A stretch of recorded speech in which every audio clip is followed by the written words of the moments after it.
One thing to say about the research assessment exercise is that there are some people who do have some criticisms of the way that the exercise is compiled or the way in which it's operated.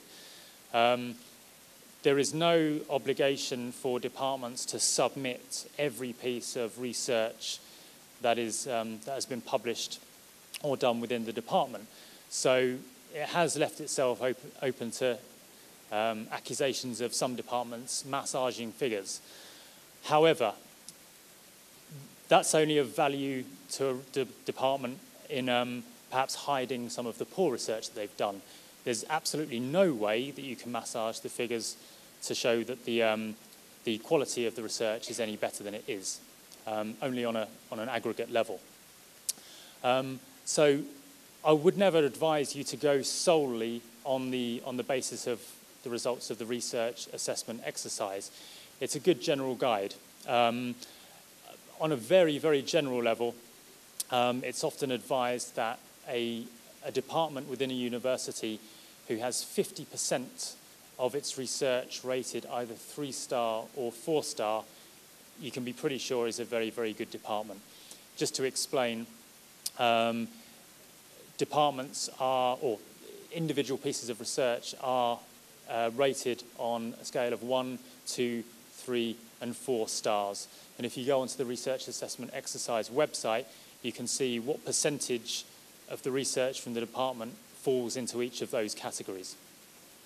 In addition, you could look at some of the world rankings and the international rankings, things like the QS University World Rankings and the Shanghai Jiao Tong generally give a greater weighting to research than some of the other domestic rankings. But again, as I was saying, these particular international rankings only really take account of the reputation of the university as a whole rather than individual departments. And like I said, I would recommend actually focusing on individual departments or research groups if you really want to know how good the research is in your particular field. How much research income do they have?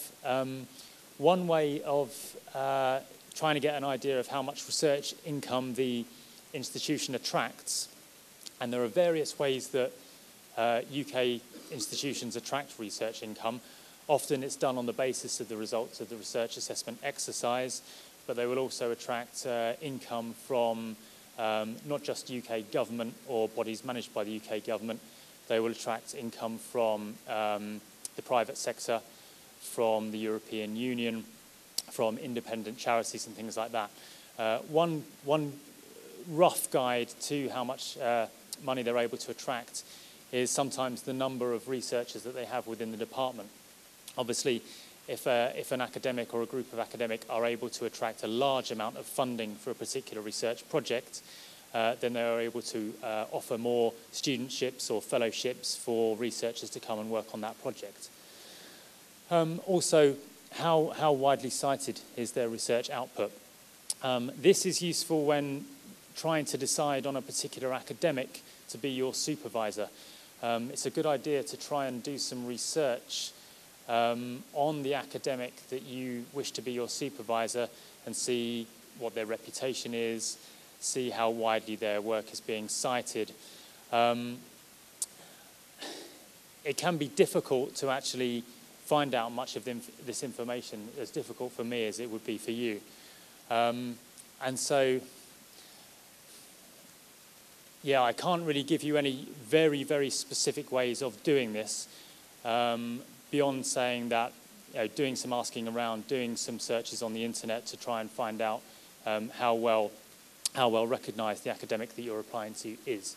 I've jumped a stage already here, which, as you can probably tell, is making an application to a specific academic. I'll go on to speak a bit more about that after actually, finishing with deciding on which department and which institution to apply to. Also, one thing to think about is what sort of skills development does the university provide to their PhD students? You need to be comfortable that they have the support network in place, not just pastoral support and welfare support, but actual academic support for students who are studying a PhD. At my own university, there's a comprehensive program of courses that you can choose to go on in order to give you just a little bit of a boost in certain areas. Courses like, well, from things as general as how to overcome writer's block when writing a PhD, to courses on how to give a presentation, how to present your work academically to an academic audience, right up to very, very specific courses in research, statistical analysis for the arts and humanities, research methodology for the science and engineering subjects. So it's important that you do a little bit of research into the sort of courses and training that's available for you, in case you find, and it's not by any means unusual, that during your 3 years of PhD research, you hit a hurdle or a fence, and you discover that in order to get over that hurdle, you need a bit extra training in a particular area. You know, it could be anything from computer skills to actually, linguistic skills.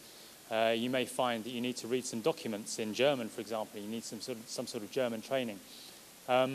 So again, as well as looking at the academic reputation of the institution, of the department, and of the academics, it's also worth looking at what the institution can provide in terms of training and support. And finally, does the university have good completion rates for the PhD students? You may want to be, well, you may be wary about applying to an institution where only 50% of the students are actually finishing their PhDs. That would raise certain questions, and you would be right to ask those questions. This is a slide that really relates to the research assessment exercise. This is just to show you what the web page looks like. And you can see here the breakdown between 4, 3, 2, and 1 stars in the quality of the research. Entry requirements. One very, very common question for students who are interested in doing a PhD is, what are the exact qualifications that I need? And out of that question comes the question, do I need a master's qualification already? There's no fixed answer to those questions, because each institution will have their own particular requirements for the academic level of the students who are applying to a PhD. On a general level, I mean, all of them will require you to have an undergraduate degree. That goes almost without saying. And most commonly it will be at 2.2 or 2.1 level. That's a UK grading system, obviously. For UCL, just to give you some idea, we look for students who at undergraduate level have an average score of 7 out of 10 overall.